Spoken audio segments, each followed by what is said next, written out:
My name is S. Khadirabi. I am studying in grade 3 at Trambo International School. Today my topic is drama. मोअज़्ज़िज़ीन हज़रात, ज़ुबान बहुत ख़तरनाक चीज़ है। नबी सल्लल्लाहु अलैहि वसल्लम हमेशा उसकी हिफाजत तलक़ीन किया करते थे, क्योंकि यही वो ज़ुबान है जो झूठ बोलती है, यही वो ज़ुबान है जो झूठी कसम खाती है, यही वो ज़ुबान है जो चुगली करती है, और यही वो ज़ुबान है जो गाली देती है।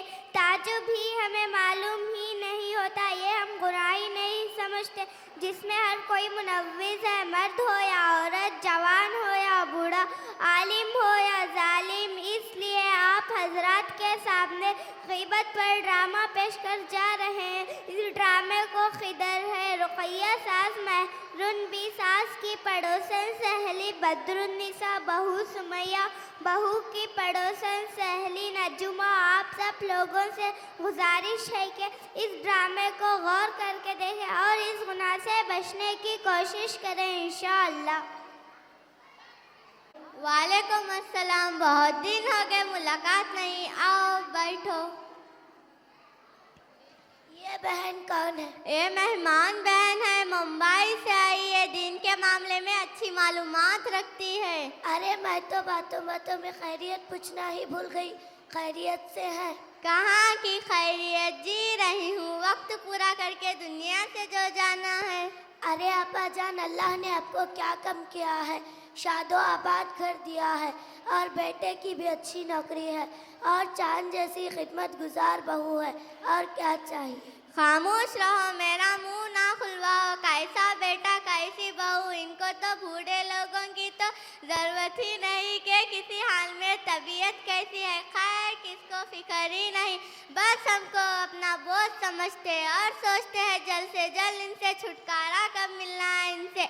और हमारी बहू रानी नवाबजादी को तो पूछो को 9 बजे उठती, ना घर की सफाई, ना चाय, ना नाश्ता, ये सब घर के बड़े सिखाते हैं। लगता है से कुछ भी नहीं सिखाया है।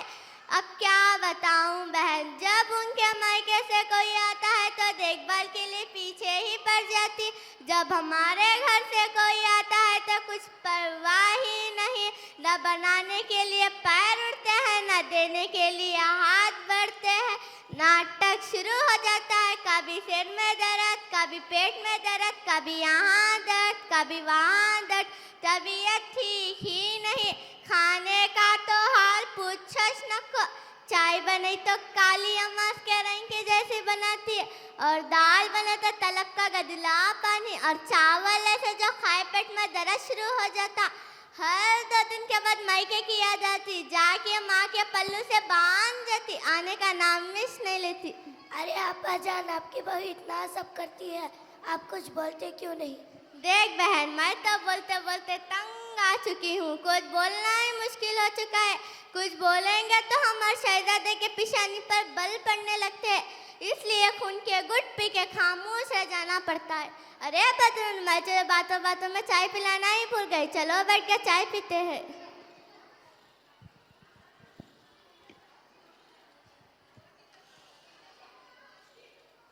एक थी सास और सास की पड़ोसन सहेली, दिल खोल कर अपना बहुओं की कितनी बुरी हालत है। आइए अब देखते हैं बहुओं को वो अपने सासों कितनी तारीफ करते हैं।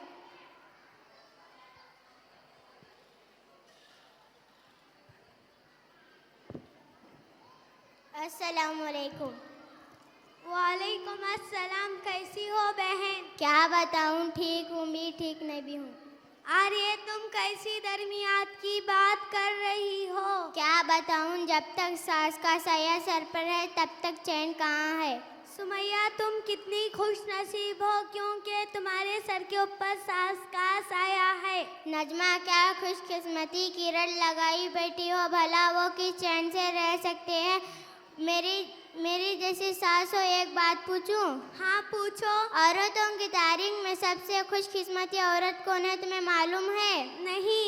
वो सारे इंसानों की माँ है, हजरत हव्वा अलैहिस्सलाम है। ओ क्यों? क्योंकि इनकी कोई सास और नड़न नहीं थे। तुम्हारी सास से क्यों इतना परेशान हो? क्योंकि वो सास परेशानियों का घर है। जब देखूं नाक चिढ़ाती रहती है। मैं खाना खाऊं तो परेशानी, मैं उठूं तो परेशानी, मैं बैठूं तो परेशानी, मैं सोऊं तो परेशानी, मैं कुछ बोलूं तो गुस्सा, मैं कुछ ना बोलूं तो मगरूर। मेरे हर काम में नुक्ताचीनी, हिम्मत अफजल कर बोलकर भी ना सुनो। अब तुम ही बताओ मैं इनका क्या नाम दे सकती हूँ। मेरा छोड़ो, तुम अपना सुनाओ। क्या बताऊं, मुझे तो थोड़ा भी चैन नहीं। मेरी नड़न तलाकशुदा दिन रात मेरा सर पकाती रहती है और मैं बंदी बन गई। उसकी भी खिदमत करो और उसके बच्चों के भी नखरे अलग। दिन रात ताने सुनने को मिलते हैं।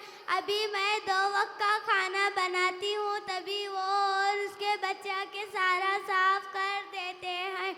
अगर मुझे कुछ खाना होता तो दोबारा से खाना बनाना पड़ता, नहीं तो बचा कुचा खाना खाने को मिलता।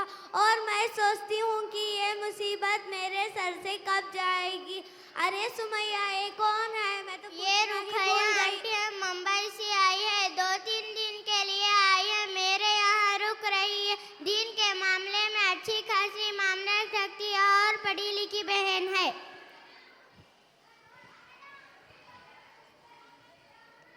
अरे रुखैया, अभी भी तुम इन दोनों के साथ ही हो? हाँ, आइए सासू माँ बैठी है। माफ करना आंटी, हमने ध्यान नहीं दिया। कोई बात नहीं, सुबह से घर पे हूँ, सिर्फ एक बात देख रही हूँ, हमारी जुबानों पर दूसरों की शिकायत, दूसरों की ग़ीबत बहुत ज़्यादा हो गई है। ज़ुबान का गुनाह तो हम कसरत से कर रहे हैं।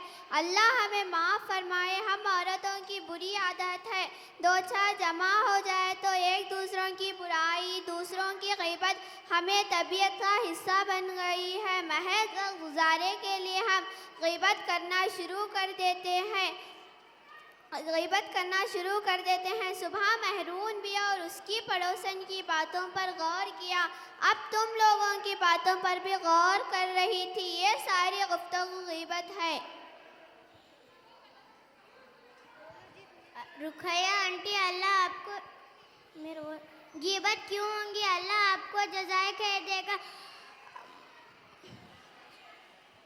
अरे मेरी बहनों, सुनो तो सही, जिसकी तुमने ग़ीबत कह रहे थे उसके पीठ पीछे बुराई बयान करना तो गुनाह लाजिम है। ग़ीबत बहुत बड़ा गुनाह है। ग़ीबत के बारे में कुरान मजीद में कहा गया है, औज़ु बिल्लाहि मिनश शैतानिर रजीम, बिस्मिल्लाहिर रहमानिर रहीम, वला यग़्तब बअज़ुकुम बअज़ा। क्या कोई तुम्हें पसंद करेगा? क्या अपने मरे हुए भाई का गोश्त खाना तुम्हें गवारा ना होगा? अल्लाह से डरो। रसूलुल्लाह सल्लल्लाहु अलैहि वसल्लम ने फरमाया, लोगों को नाक के बल या मुंह के बल ज़ुबान की बातें ही गिराती हैं। ये गुनाह देखने में मामूली नज़र आता है, इसका लज़्ज़त बहुत है। खुदा ना करे किसी को इसकी रत लगी तो आखिरत में बर्बादी का कोई शक नहीं। हमारी आखिरत क्यों बर्बाद होगी? क्योंकि हम दूसरों की ग़ीबत, दूसरों की बुराई करें तो हमारे नेकियां उसे दी जाएंगी जिसकी हमने बुराई की थी, और हमारे नामे अमल से नेकियां खाली हो जाएंगी। और अभी भी उसका हक बाकी है तो उसके गुनाह हम पे लद दिए जाएंगे। अरे मेरी प्यारी बहन, मुझे तुम्हारी गुफ्तगू सुन के एहसास हुआ कि मैं इतनी बड़ी गलती में मुब्तला थी और इतने बड़े गुनाह को ज़ुबान का छुटकारा देती थी। मैं वादा करती हूँ कि मैं आइंदा से भी किसी के पीठ पीछे बुराई नहीं करूँगी और ज़ुबान के सारे गुनाह छोड़ दूँगी। रुखैया आंटी, अल्लाह आपको जज़ाए खैर दे। हमारी आँख में लगी हुई पट्टी खोल दी। हमें पता भी नहीं था कि ये गुनाह है। मैं वादा करती हूँ आइंदा से मैं किसकी पीठ पीछे बुराई नहीं बोलूँगी। मुझे एहसास हुआ। अरे रुखैया, हमने तो बहुत से लोगों की पीठ पीछे ग़ीबत की और बुराई की, अब हम क्या करें? सबसे पहले अल्लाह से तौबा करो, फिर उससे माफ़ी मांगो जिसकी तुमने बुराई की थी। जज़ाकल्लाह खैर रुक़ैया, तुम्हारा बहुत बहुत शुक्रिया, तुमने हमें इतने बड़े गुनाह से बचाया।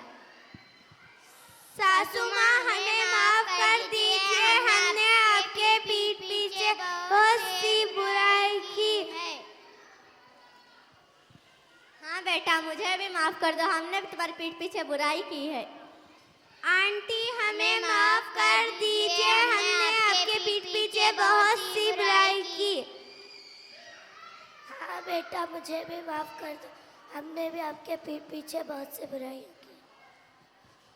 अस्सलामु अलैकुम रहमतुल्लाहि व बरकातहू।